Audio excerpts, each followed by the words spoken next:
Pennsylvania GOP Representative Scott Perry was one of the 16 Republican lawmakers who voted against a bill that was meant to expand the number of Afghan refugees into the United States. Now, on one hand, we hear conservative lawmakers claim that they're so concerned about the Afghans. That's why we need to occupy their country for eternity.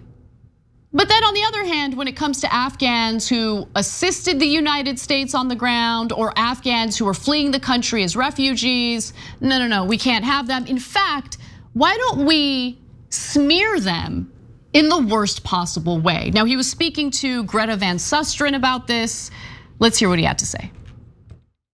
You were one of the few no votes in July on a bill that would have expanded the SIV, which allows some Afghans to be replaced here in the United States. I think the number was about an 8,000 addition. Why did you vote no?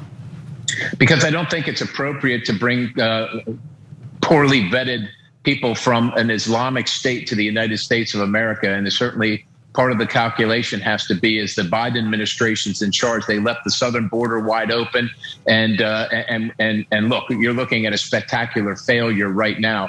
If you're comfortable with that, that's fine. But I'm not comfortable with that. I represent the United States of America and American citizens, and it's my job, and I think it's this Congress's job to ensure their safety. And if there was any question of appropriate vetting, then I think that the answer had to be what it is.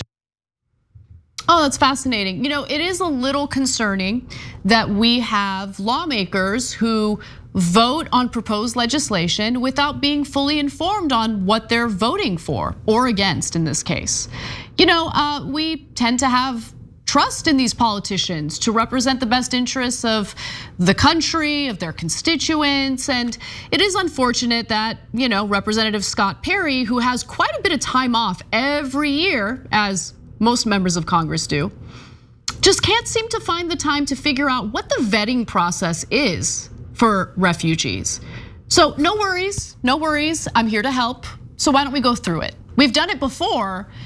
So for those of you who have seen previous segments on this, I apologize that it's become a little repetitive, but unfortunately we have idiots running the country and they need to be informed by independent news shows like ours where we're stretched thin for resources, but that's okay, that's totally fine. Okay, totally fine. Let me give you the details. This is what the vetting process looks like. It's a 20-step process that takes several years. It starts off with a registration to the United Nations or with the United Nations, followed by an interview with the United Nations. Then refugee status will be granted by the UN if the UN chooses to do so, right? Because people can of course get rejected. Referral for resettlement in the United States. Then the person needs to go through an interview with State Department contractors. Doesn't end there. That was only 5 of the 20 steps. Let's go to the next 3. First background check happens. Cool, you got to do the background checks, of course. Higher level background check for some. Now, if you guys can remember Syrian refugees, that issue became highly politicized back in 2015. So for certain refugees, we got to do additional background checks, which, okay, all right, cool. Then there's another background check after that. Not 1, not 2, 3 background checks. And that's after talking to the UN, interviewing with the UN and all of that. Now, the refugee's name is run through law enforcement and intelligence databases for terrorist or criminal history. Some go through a higher level clearance before they can continue. A third background check was introduced in 2008 for Iraqis, but has since been expanded to all refugees ages 14 to 65. Wonderful. Seemed like a pretty thorough vetting process already, but there's more. First fingerprint screening takes place, the photo taken. And then second fingerprint screening, just in case they didn't get it right the first time. But don't worry, if they messed up twice, then there's the third fingerprint screening. The refugees' fingerprints are then screened against FBI and Homeland Security databases, which contain watch list information and past immigration encounters, including if the refugee previously applied for a visa at a United States embassy. Fingerprints are also checked against those collected by the Defense Department during operations in Iraq. But we're not done yet. We're not done yet. We still have more steps, guys. Let's go to step number 12 out of 20. Cases reviewed at the United States Immigration Headquarters. And then some cases are referred for additional review.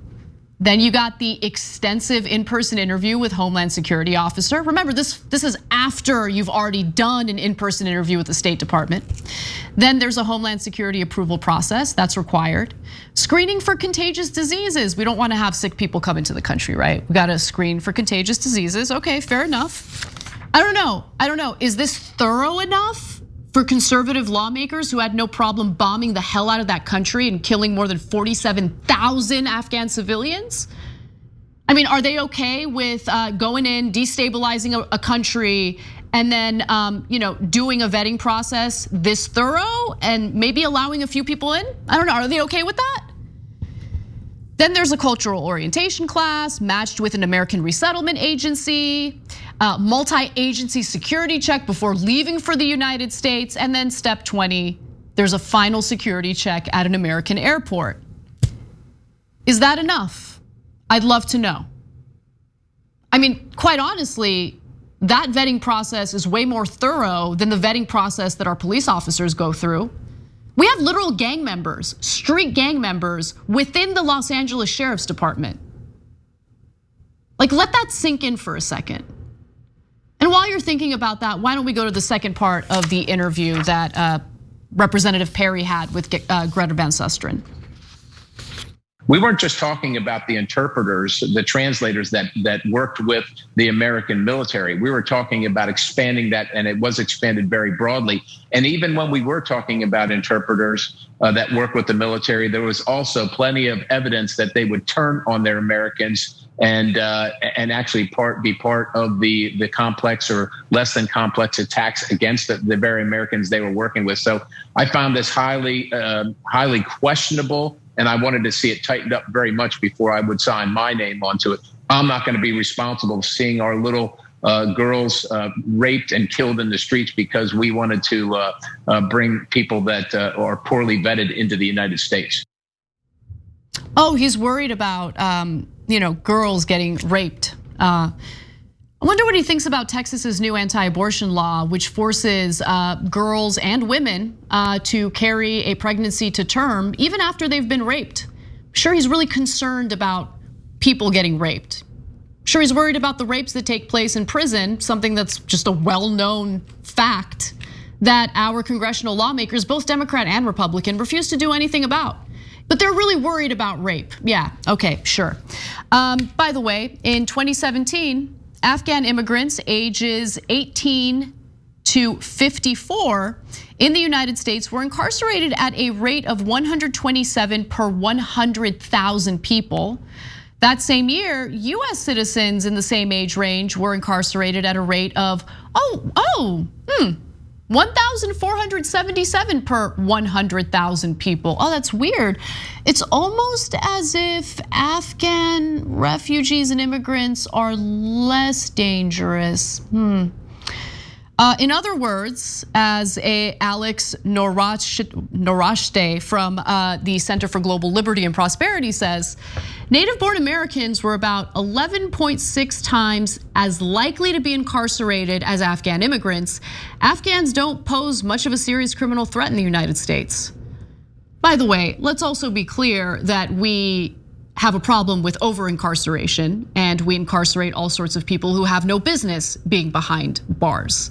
So I think the numbers for American citizens happens to be way too high, which is why we need prison reform and criminal justice reform, but that's a different story for another time. My point here is that the United States thinks that it's totally fine to invade countries with no clear objective, and yes, that was the case with Afghanistan, destabilize that country, kill tens of thousands of civilians, and in the process of doing so, risk the lives of our own troops. More than 2,500 US troops died during the war in Afghanistan as well. But then after we destabilize those countries, after we engage in actions that only embolden and empower the Taliban, then we turn our backs to the Afghan civilians who were fleeing for safety. It's shameful, it's embarrassing. I can't stand the fact that these are the lawmakers who represent us on a global stage. And we gotta do something about it because people like that have no business legislating or governing. They have no business serving in any type of position of power. Because if he doesn't have the time to understand what our vetting process is for refugees, then maybe he needs to go do something else, go kick rocks. But again, no business sitting in a position of power. Thanks for watching The Young Turks, really appreciate it. Another way to show support is through YouTube memberships. You'll get to interact with us more. There's live chat emojis, badges. You've got emojis of me, Anna, John, JR. So those are super fun. But you also get playback of our exclusive member-only shows and specials right after they air. So all of that, all you gotta do is click that join button right underneath the video. Thank you.